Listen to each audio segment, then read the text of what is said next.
आपको नमस्कार, सादर प्रणाम। आज मैं बेहद व्यथित हूँ और मैं सीधे आपसे बात करना चाहता हूँ। अगर मुझसे कोई हिमाकत हो जाए, कोई भूल हो जाए तो मुझे माफ़ कर दीजिएगा।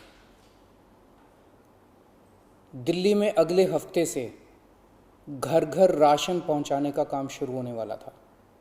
मतलब अब एक गरीब आदमी को राशन की दुकान पे धक्के नहीं खाने पड़ते, बल्कि सरकार बढ़िया तरीके से अच्छे राशन पैक करके उसके घर भिजवाती।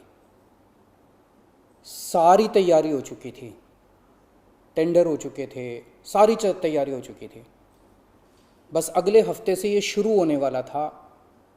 ये क्रांतिकारी कदम होने वाला था और अचानक आपने 2 दिन पहले इसको रोक दिया। क्यों सर? आपने ऐसा क्यों किया? पिछले 75 साल से इस देश की गरीब जनता राशन माफिया का शिकार होती आई है। पिछले 75 सालों से हर महीने फाइलों में जनता के नाम का राशन जारी होता है, पर उनको मिलता नहीं है। अधिकांश राशन चोरी हो जाता है। ये राशन माफिया बहुत ताकतवर है सर, बहुत ताकतवर। आज से 17 साल पहले मैंने इस माफिया के खिलाफ आवाज उठाई थी, इस माफिया को ललकारने की हिम्मत की थी। तब मैं दिल्ली की झुग्गियों में, एक एनजीओ में काम किया करता था। उन झुग्गियों में गरीबों को उनका राशन नहीं मिलता था, उनका राशन चोरी हो जाता था। तब हमने हिम्मत की गरीब लोगों को उनका राशन दिलवाने की। नतीजन हम पर 7 बार खतरनाक हमले हुए और एक बार तो इन लोगों ने हमारी एक बहन का गला काट दिया, लेकिन भगवान के दया से वो बच गई उस वक्त। तब मैंने कसम खाई थी कि इस व्यवस्था को अपने जीवन में कभी ना कभी जरूर ठीक करूंगा। तब तो दूर दूर तक सपने में भी नहीं सोचा था कि एक दिन दिल्ली का सीएम बन जाऊंगा। पर कहते हैं ना कि जब आप निस्वार्थ भाव से कोई संकल्प करते हैं तो ऊपर वाला भी अपने तरीके से आपका संकल्प पूरा करने में मदद करता है। इस ब्रह्मांड की सारी शक्तियां आपकी मदद करती हैं। इस राशन माफिया के तार बहुत ऊपर तक हैं सर। 75 साल में आज तक कोई सरकार इस माफिया को खत्म करने की हिम्मत नहीं कर पाई। दिल्ली में पहली बार एक सरकार आई है जिसने ये हिम्मत दिखाई है। अगर ये घर घर राशन व्यवस्था लागू हो जाती ना सर, ये राशन माफिया खत्म हो जाता। पर देखिए ये राशन माफिया कितना ताकतवर निकला। दिल्ली में ये योजना अगले हफ्ते से लागू होने वाली थी और 1 हफ्ता पहले इन्होंने इसको खारिज करवा दिया। आपने ये कह के हमारी स्कीम खारिज की है कि हमने केंद्र सरकार से इसकी अप्रूवल नहीं ली। ये गलत है सर। हमने एक बार नहीं, 5 बार आपकी अप्रूवल ली है। ये रही सारी चिट्ठियां। केंद्र सरकार को हमने इतने सारे खत लिख के बताया कि हम ये योजना दिल्ली में लागू करने जा रहे हैं। कानूनन हमें दिल्ली में ये स्कीम लागू करने के लिए केंद्र सरकार की कोई अप्रूवल लेने की जरूरत नहीं है। कानूनन इस स्कीम को लागू करने के लिए राज्य सरकार पूरी तरह से सक्षम है। लेकिन हम केंद्र सरकार के साथ किसी तरह का कोई विवाद नहीं चाहते थे, इसलिए हमने एक बार नहीं 5 बार आपका अप्रूवल लिया है सर। मार्च के महीने में हमारी योजना पे आपकी सरकार ने कुछ आपत्तियां लगाई, हमने आपके सारे ऑब्जेक्शन पूरे कर दिए। जैसे हमने इस योजना का नाम मुख्यमंत्री घर घर राशन योजना रखा था। आपने ऑब्जेक्शन लगाया कि हम इस योजना का नाम मुख्यमंत्री के नाम से नहीं रख सकते। हमारा मकसद अपना नाम चमकाने का नहीं था, हमारा एक ही मकसद था, किसी भी तरह से ये स्कीम लागू हो और गरीबों को उनका राशन मिलने लगे। हमने आपकी बात मान ली, हमने स्कीम से नाम ही हटा दिया, और भी आपने जितने ऑब्जेक्शंस किए हमने सारे मान लिए। इस सब के बावजूद भी आप कहते हो हमने आपकी अप्रूवल नहीं ली। और कैसे अप्रूवल लेते हैं सर? अब और कैसे अप्रूवल लें? इस सब के बाद भी आपने ये स्कीम खारिज कर दी, क्यों सर? लोग पूछ रहे हैं, अगर इस देश में पिज्जा की होम डिलीवरी हो सकती है, बर्गर की होम डिलीवरी हो सकती है, स्मार्टफोन और कपड़ों की भी होम डिलीवरी हो सकती है, तो फिर गरीबों के घरों में राशन की होम डिलीवरी क्यों नहीं होनी चाहिए? सारा देश जानना चाहता है आपने ये स्कीम खारिज क्यों की सर? आपने ये भी लिखा है कि चूंकि राशन दुकानदारों ने दिल्ली हाई कोर्ट में इस योजना के खिलाफ केस कर रखा है, इसलिए ये स्कीम खारिज की जा रही है। इस बात पे आप स्कीम कैसे खारिज कर सकते हैं?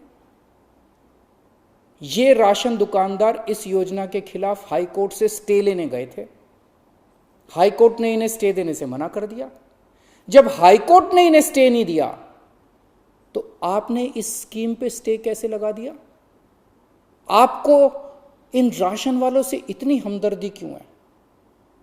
अगर आप राशन माफिया के साथ खड़े होंगे सर, तो इस देश के गरीब लोगों के साथ कौन खड़ा होगा? दिल्ली के उन 70 लाख गरीब लोगों का क्या होगा जिनका हर महीने ये राशन माफिया राशन चोरी कर लेता है? उन 20 लाख गरीब परिवारों की कौन सुनेगा? और एक बात, उस हाईकोर्ट के केस में केंद्र सरकार भी पार्टी है। कोर्ट में केंद्र सरकार ने अपना जवाब दाखिल किया है। क्या कहा है कोर्ट में केंद्र सरकार ने? केंद्र सरकार ने कोर्ट में हमारी इस योजना के खिलाफ एक भी आपत्ति नहीं की है। जब कोर्ट में आपको हमारी योजना के खिलाफ कोई आपत्ति नहीं है, तो फिर कोर्ट के बाहर अब इस योजना को खारिज क्यों किया जा रहा है? ये कोरोना का बहुत कठिन समय है। मैं कई ऐसे लोगों को जानता हूं जो कोरोना होने के डर से राशन लेने नहीं जाते। राशन दुकान पे भीड़ लगती है, लोगों को लगता है कि अगर वो राशन लेने गए तो उन्हें कोरोना हो जाएगा। ये सब गरीब लोग हैं सर। इनमें कई लोग कोरोना काल में अपनी नौकरी खो चुके हैं, उनके घर में अब खाने को नहीं है। अगर हम उन्हें इनके घर तक राशन पहुंचाना चाहते थे तो इसमें आपको क्यों आपत्ति है? कहा जा रहा है कि तीसरी लहर बच्चों पे भारी पड़ेगी। अगर उनके माता पिता को राशन दुकान पे भीड़ की वजह से कोरोना हो गया तो उनके बच्चे भी तो फिर कोरोना ग्रसित हो जाएंगे। मुझे तो लगता है सर कि कोरोना काल में केवल दिल्ली ही नहीं बल्कि पूरे देश में घर घर राशन योजना तक या घर घर तक राशन पहुंचाने की इस योजना को लागू कर देना चाहिए। ये दुकानें सुपर स्प्रेडर हैं। राशन की दुकानों पे लगने वाली भीड़ से बचा जा सकेगा। कितने ऐसे बुजुर्ग हैं सर जो राशन की दुकान से राशन लेने नहीं जा सकते? कितनी ऐसी गर्भवती महिलाएं हैं जो राशन की दुकान से राशन नहीं ला सकती? अगर हम उनके घर राशन पहुंचाना चाहते हैं तो इसमें क्या समस्या है? केंद्र सरकार के कुछ ऑफिसर कह रहे हैं कि इस स्कीम के खारिज होने का असली कारण यह है क्योंकि केंद्र सरकार का राशन है। ये योजना लागू करके दिल्ली सरकार को इसका श्रेय क्यों मिलना चाहिए? सर यकीन मानिए, ये काम मैं रत्ती भर भी क्रेडिट के लिए नहीं कर रहा। मेरा सिर्फ एक ही मकसद है, किसी भी तरह गरीबों को उनका पूरा राशन मिले। आप प्लीज मुझे ये लागू कर लेने दीजिए। सारा क्रेडिट आपका, सारा श्रेय आपका। मैं खुद सारी दुनिया से कहूंगा खड़ा होके कि ये योजना मोदी जी ने लागू की है। और फिर ये राशन ना आपका है ना मेरा है। ये राशन ना आम आदमी पार्टी का है ना भाजपा का है। ये राशन तो इस देश के लोगों का है और इस राशन की चोरी रोकने की जिम्मेदारी हम दोनों की है। इस वक्त देश बहुत भारी संकट से गुजर रहा है। ये वक्त एक दूसरे का हाथ पकड़ के मदद करने का है।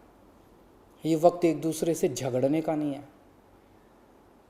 लोगों को लगने लगा है कितनी मुसीबत के समय भी केंद्र सरकार सबसे झगड़ रही है। आप ममता दीदी से झगड़ रहे हैं, झारखंड सरकार से झगड़ रहे हैं, आप लक्षद्वीप के लोगों से झगड़ रहे हैं, महाराष्ट्र सरकार से लड़ रहे हैं, दिल्ली के लोगों से लड़ रहे हैं, किसानों से लड़ रहे हैं। लोग इस बात से बहुत दुखी हैं सर कि केंद्र सरकार सबसे लड़ रही है। ऐसे देश कैसे चलेगा? आप हम सबसे क्यों लड़ रहे हैं? हम सब आपके ही हैं, हम सब भारतवासी हैं। ऐसे में हम सब आपस में लड़ेंगे तो कोरोना से कैसे जीतेंगे? हमें आपस में नहीं लड़ना, हम सबको मिलके कोरोना से लड़ना है। कल सब लोग अखबारों की ये हेडलाइन पढ़ना चाहते हैं, मोदी जी ने दिल्ली सरकार के साथ मिलके दिल्ली के हर गरीब के घर राशन पहुंचाया। ये पढ़ना चाहते हैं लोग टीवी चैनलों पे ये ब्रेकिंग न्यूज़ देखना चाहते हैं कि मोदी जी और केजरीवाल ने मिलके दिल्ली के लोगों के, गरीब लोगों के घरों तक राशन पहुंचाया। लोग ये खबर पढ़ना चाहते हैं सर, लोग ये खबर सुनना चाहते हैं। लोग ये नहीं सुनना चाहते कि केंद्र सरकार ने फिर से दिल्ली सरकार से झगड़ा कर लिया, कि केंद्र सरकार ने फिर से दिल्ली सरकार की एक और अच्छी योजना पर रोक लगा दी। मैं हाथ जोड़ के दिल्ली के 70 लाख गरीब लोगों की ओर से आपसे विनती करता हूं, सर प्लीज इस योजना को मत रोकिए। ये राष्ट्रहित में है, इसे होने दीजिए। आज तक राष्ट्रहित के सभी कामों में मैंने आपका साथ दिया। मैंने हमेशा कहा है कि राष्ट्रहित के किसी भी काम में राजनीति नहीं होनी चाहिए। अगर कोई विपक्षी पार्टी की सरकार भी राष्ट्रहित में कोई काम करती है, हम उसका साथ देते हैं। राष्ट्रहित के इस काम में आप भी हमारा साथ दीजिए सर। अभी तक की सरकारों ने देश के गरीब लोगों को 75 साल तक राशन की लाइन में खड़ा रखा।